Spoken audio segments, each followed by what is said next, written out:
ISIS printed rape manuals. They quoted Quran and Hadith in Dabiq, their magazine, to justify it.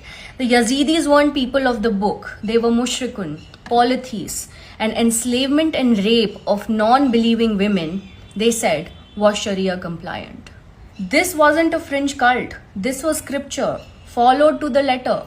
ISIS said, and I quote, slavery is part of Islam. Taking kafir women as concubines is sunnah. Mass executions are jihad. I hope you guys have a high tolerance for a heavy Indian accent in English.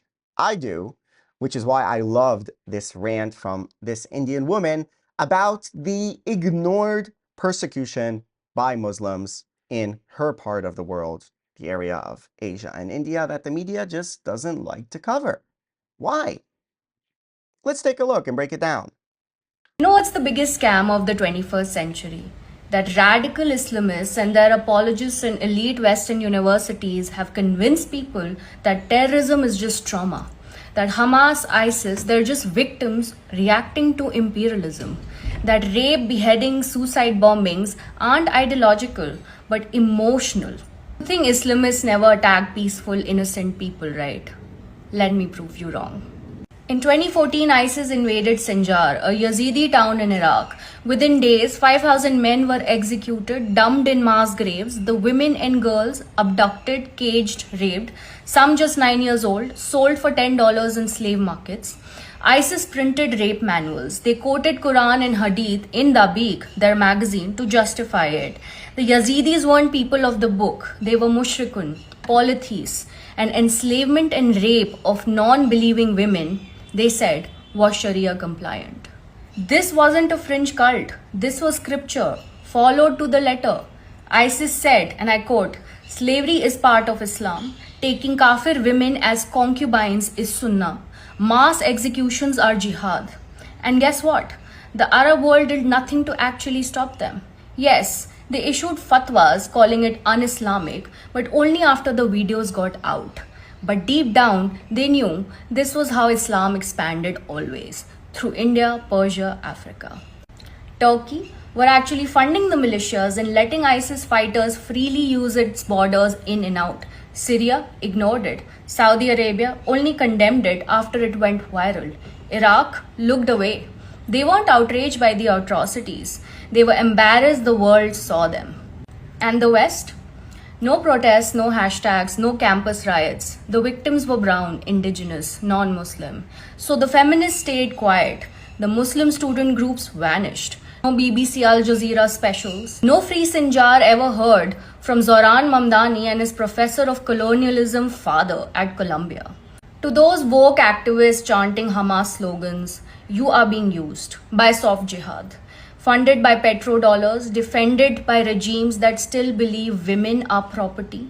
You were never taught about the Yazidis because their story exposes the truth that Islamist terror isn't a reaction. It's a playbook rooted in belief, justified by scripture, and enforced by violence throughout history, even now. The Yazidis had no army, they didn't occupy anyone, and still they were butchered. Not because of war, but because they were different. Thousands of Yazidi girls still are missing or enslaved.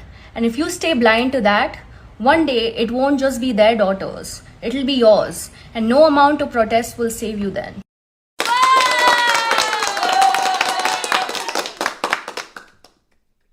My first time using sound effects in this software, but she deserves the applause because that was spot on, particularly, and this is the point, and she pinpointed it exactly. It's ideology. It's not a reaction. It's not emotional. It's ideology. That is the word. Fundamentalist Islamic ideology.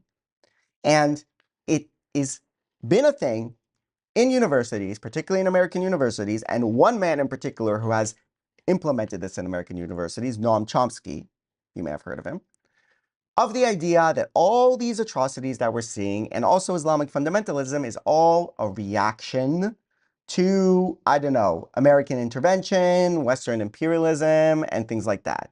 They're reacting.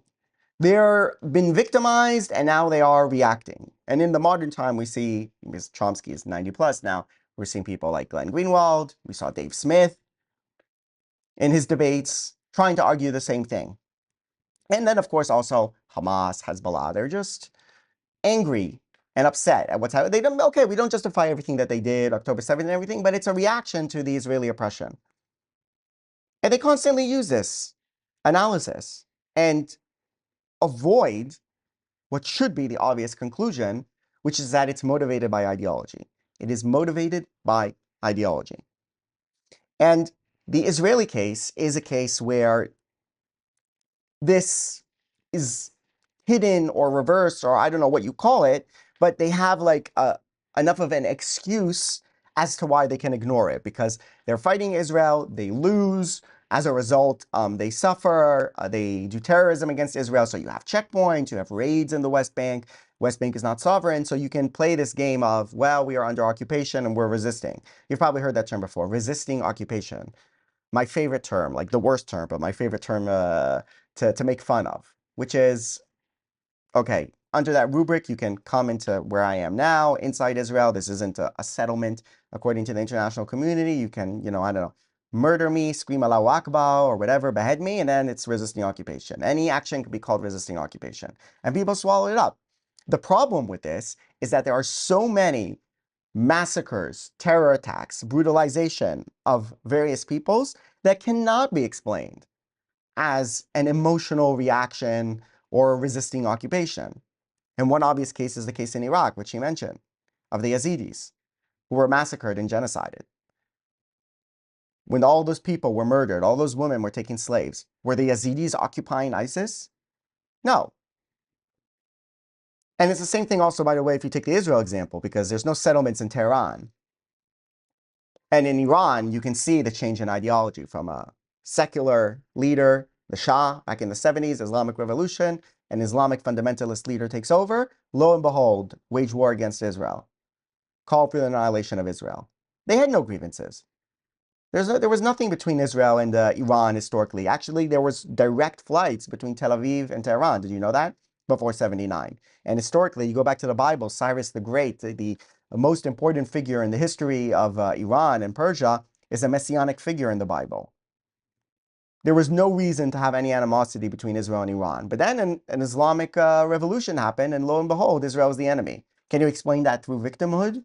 Through emotion, through resisting occupation, reaction? No, it's ideological. There, it's obvious. Here, with the Palestinians, it's muddied, so they're able to kind of get away with it. But there, it should be obvious. And then, of course, it's even more obvious when you look at all the minorities in all these countries. What happened to all the Christians in Iraq, and in Syria, and in Lebanon? What happened to the Yazidis? What happened to all the polytheists and, the Hindus who've been killed by Islamists? The Alawites now. All those things cannot be explained as a reaction, cannot be explained as resisting occupation or colonialism or result of American interventions. And yet they continue to push this on us.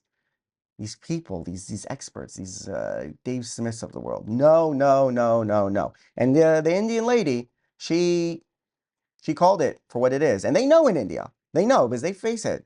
They have a big Muslim minority there, and they have their border with Pakistan and Bangladesh. They know what Islamic fundamentalism is, and they are the worst kafirs because they're polytheists. At least we Jews, we're people of the book, so we can get historically dhimmi status, right? We can live under Islam as an oppressed minority, but at least we don't need to be killed.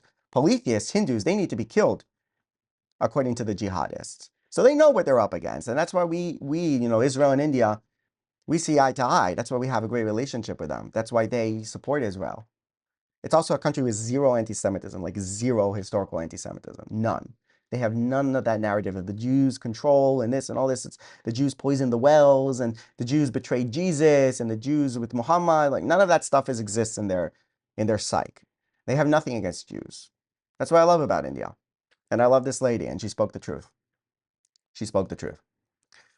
All right, folks, thank you very much for watching Insightful Nomad. Please like and subscribe, and I will see you in the next video. Bye-bye.